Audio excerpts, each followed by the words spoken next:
Glaciers are an important feature of Iceland. They cover 11% of the country's surface area. All of the glaciers in Iceland together cover an area of 3,600 square kilometers. If this ice were distributed equally, it would cover all of Iceland with about 35 meters. This would be more than 100 feet of ice. The largest of Iceland's glaciers in the southeast is Vatnajökull, which covers an area of 7,900 square kilometers with a volume of 3,000 cubic kilometers. As such, it is the second largest glacier in Europe. This largest of Iceland's glaciers has lost an estimated 15% of its volume in the past 100 years. This situation is not unique to the largest glacier. All of Iceland's 300 glaciers are actually retreating. One can see this in one of the larger glaciers, Snæfellsjökull, in the west of the country. 56 have actually disappeared. Now, these were smaller glaciers. In the year 2000, they estimated between 1 and 3 kilometers.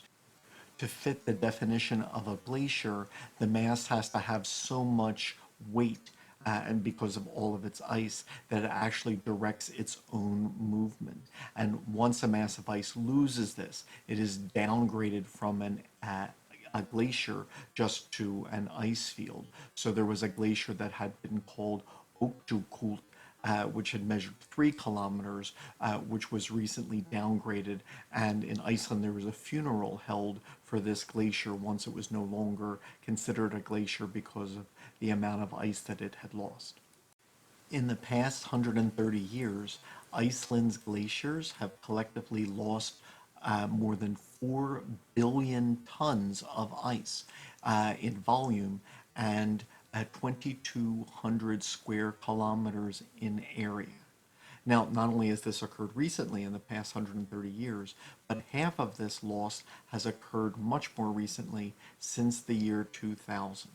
This is so much ice that is lost that Iceland's land is actually rising because now there's less ice weighing down on it. So the land is actually rising about 1.5 inches per year, which disrupts infrastructure such as bending pipes and sewer lines and the like.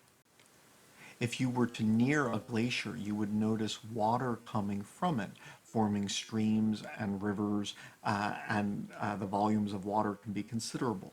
Now, some of this is natural. Obviously, as one goes from winter to spring and summer, there would be some melt. But this has been occurring with greater and greater volumes of water, and the amount which is lost each year is far greater than that which is replaced in winter. So all of Iceland's glaciers are losing water. Around the glaciers, one can observe piles of rock, which is rounded to some degree, more so than lava rock is upon formation. And that is because this rock has been ground under the glacier and has been transported by the glacier.